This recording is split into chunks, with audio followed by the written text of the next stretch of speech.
भाग 2. पुलावरचं पाऊल. रात्रीचे 2 वाजले होते. आकाशात ढग दाटले होते आणि चंद्र वेढलेला वाटत होता. वातावरणात एक जीवघेणी शांतता पसरली होती. ह्या गोष्टींचा विचारही न करता रस्त्यावर केवळ एकाचा आवाज, तोही दुचाकीवरून जाणाऱ्या एकट्या माणसाचा. तो होता स्वप्नील. एका खेड्यातून दुसऱ्या खेड्याकडे धावत असलेला नवरा. बायकोची प्रसूतीची वेळ आली होती. त्याला सासऱ्यांचा फोन आला होता. बकुळीची तब्येत अचानक बिघडली आहे.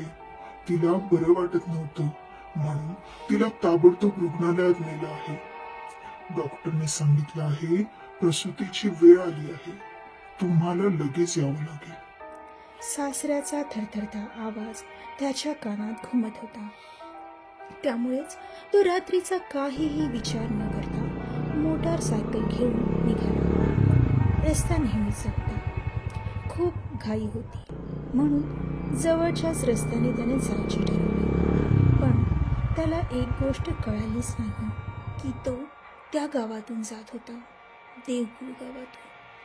तो आपल्या बायकोच्या आणि होणाऱ्या बाळाचा विचार करतच चालला होता. त्याला लवकरात लवकर आपल्या बायकोला पाहायला जायचं होतं. तेवढ्यात त्याला समोर अचानक एक बाई रस्त्याच्या मधोमध उभी राहिलेली दिसली. पांढरी साडी, ओले केस, चेहरा झाकलेला. स्वप्नीलने जोरात ब्रेक मारले. गाडी थोडक्यात सावरली. त्याने डोळे विस्फारून पाहिलं. ती स्त्री त्याच्याकडे पाहत नव्हती, पण तिच्या भोवती एक विचित्र प्रकाशाचा आभास होता. काही काळाच्या आत स्वप्नीलचं अंग हलायला लागलं. डोळ्यात एक ग्लाससारखा पसरलेला निळसर प्रकाश तयार झाला. तो पूर्णपणे तिच्या स्वाधीन झाला. ती स्त्री चालू लागली आणि तो तिच्या मागे मागे चालू लागला. तो विसरून गेला की तो कुठे निघाला होता, की त्याच्या बायकोची तब्येत बिघडली. फक्त तो त्या स्त्रीच्या मागे चालत राहिला. त्या स्त्रीने नदीवरच्या जुन्या पुलावर पाय ठेवला. ती हळूहळू पुढे जाऊ लागली आणि एका क्षणी तिने पाण्यात उडी मारली. स्वप्नील तसाच तिच्या मागे जातो. त्याच्या पायांनी पूल ओलांडायला सुरुवात केली आणि शेवटच्या टप्प्यावर त्याचं शरीर वाकलं आणि तो सुद्धा उडी मारणारच होता. तेवढ्यात एक चेंडू सरकत पुलाजवळून गेला. मागून एक सायकल जोरात आली.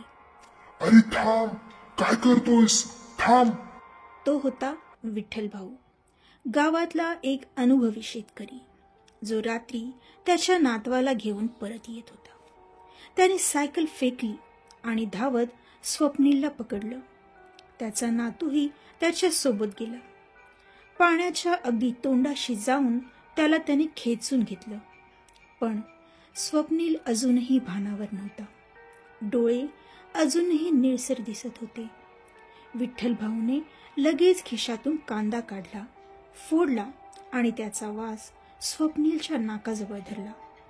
काही वेळात स्वप्नीलचा निळसर प्रकाश नाहीसा झाला. त्याने डोळे मिटले आणि हळूहळू भानावर आला. स्वप्नील उठल्यावर हादरलेला होता.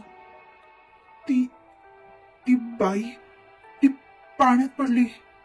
मी तिला वाचवायला गेलो नाही, मी तिच्या मागे. विठ्ठल भाऊने शांतपणे त्याचा खांदा दाबला. आता आपण इथून निघूया. ही जागा आणि ही वेळ दोन्हीही बरोबर नाही. ते सोबतच निघाले. ती जागा सोडून काही अंतरावर गेल्यानंतर विठ्ठल भाऊ म्हणाले, तुला माहितीये का ही बाई कोण आहे? स्वप्नील हताश होऊन बघू लागला. नकारार्थी मान हलवली त्याने. तिचं नाव होतं सौ गौरी राणे. लग्न करून 5व्या दिवशीच तिला कळलं की ती गरोदर आहे. पण तिच्या सासरच्यांनी तिला नाकारलं, रस्त्यावर फेकलं.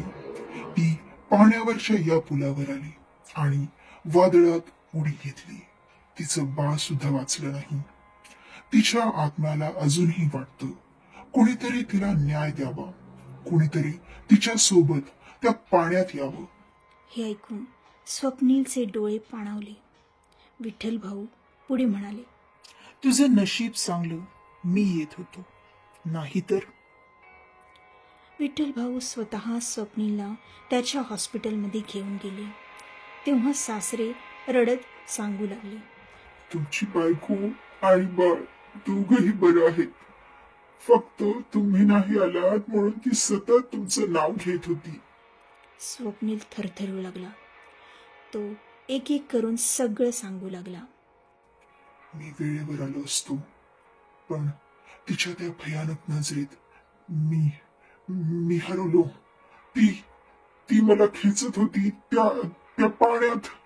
हे ऐकून सासरे आधी खूप घाबरले, पण पुन्हा त्यांनी देवाचे आभार मानले की त्याने विठ्ठल भाऊंना पाठवले, नाहीतर आज त्यांच्या जावयासोबत काहीतरी अविपरीत घडले असते.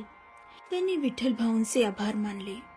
विठ्ठल भाऊ हळूच म्हणाले, ती अजून शोधते एक असा पुरुष जो तिला न वाचवता तिच्या सोबत मरेल.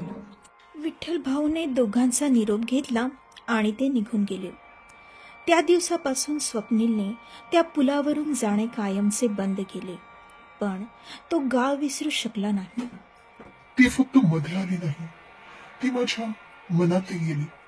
आणि आजही मी डोळे बंद करतो तर ती माझ्या समोर उभी असते आणि मागे फक्त पाणीच असतं.